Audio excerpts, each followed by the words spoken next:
Okay, we're back here to our bow and we're going to make that adjustment. Loosen that up. And I'm going to go down with this just slightly. And when I say slight movements, I mean that. On this particular rest, that's barely perceivable. We're going to cinch everything down and try it again. And this is a matter of trial and error until you get it right.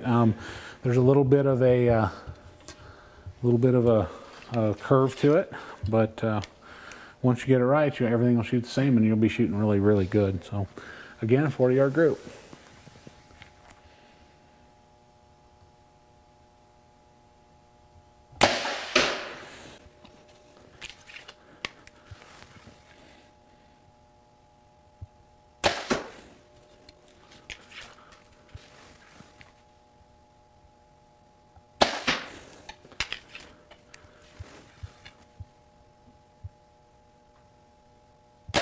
Okay. Well, this shot's felt pretty good. We're going to go down and see what we got.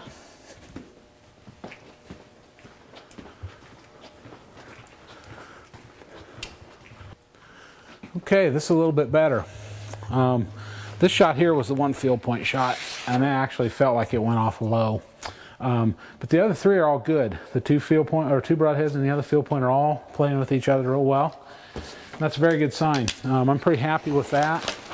Especially shooting indoors in here. It's always difficult shooting indoors because of the lighting situation, but I've actually got to adjust my sights and all that to get them shooting in the middle, but that's fine. I don't really care about that right now. All we want is everything grouping together. I'll probably shoot a couple more groups just to confirm, and then we're going to go outside and shoot at long range because, you know, 40 yards will tell you a lot. 40 yards is a good hunting shot distance, but to really get the fine-tuning down, what I do is I shoot at 80, 70 or 80, usually at 80.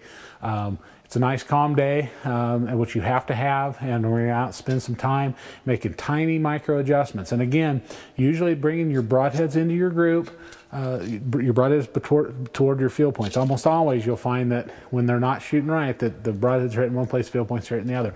So you're going to micro adjust your rests into that, and that's guaranteed. If you've got things set up and your broadhead's straight, that you'll get them together. We'll go out to 80 and we'll try to give it a little shot. Okay, here we are outside at long range. We're sitting here at 80 yards. We're going to shoot a few arrows down there and see how it groups. Now, I want to be real specific. I shoot 80 yards because that's the farthest distance that I feel I can actually hold on target. And that's what you need to do too. Don't think that because I shoot 80 yards that you should be shooting 80 yards or that you need to. The further the distance that you can make good shots, the better tune your bow is going to have, whether you shoot those distances or not. So I just wanted to talk a little bit about that before we got started here.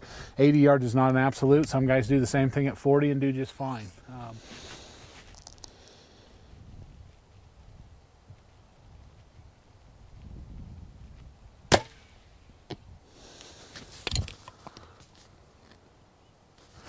Not too bad. It's always a good sign when the first one hits in the middle.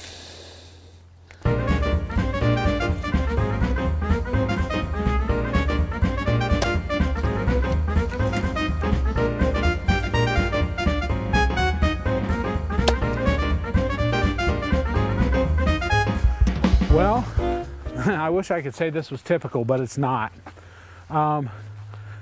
Wow, this was an 80-yard group. Really the first one that I shot out of that bow. If I'd have realized it was quite this good, we would have zoomed in from back there. But anyway, as you can see, broadheads and field points are hitting together. There's the field point. Actually, almost Robin Hooded it, blew the knock out of it. And the two broadheads, dead center. So I think we'll live with that.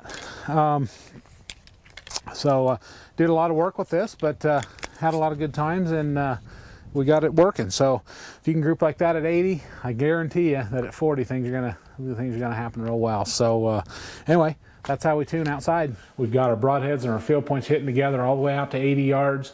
Arrow flight's good, everything's good, everything's just like we want it. So I want to keep it that way. So what I'm going to do, and this is a real key thing, and everybody should do this with their bows, no matter whether it's a one cam, hybrid, doesn't matter, but mark your cams. I'm going to take a black Sharpie, it could be a silver, or it could be a pencil. Some guys use razor blade marks, and I'm just going to mark my cams along the side of my limbs.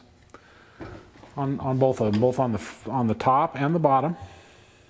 What this does, this gives me a reference point that I can always come back to.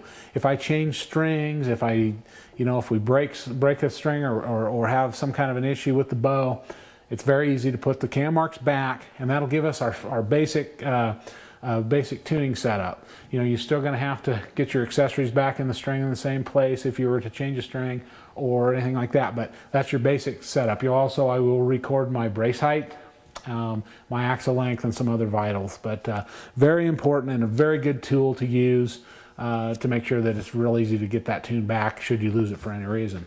One more little thing I'm going to do here on my whammy.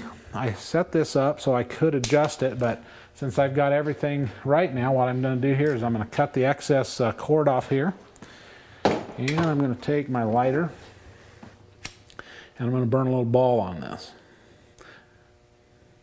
Be very careful with lighters and make sure that they don't get too close to your string and everything. But that little ball I'm burning on there, so now even should my little set screw come loose, that's just a safeguard to make sure that my rest adjustment stays the same. So just a little thing to help make sure that everything stays the same, because you want dependability in the field all the time. So hopefully this section will help you, next time you have to tune your bow. Hope you're getting your field points and your broadhead shooting in the same, and the accuracy as good as you can. So when you come out west, sometimes you got to stretch that yardage a little bit and you'll feel confident with it. Hope this helped.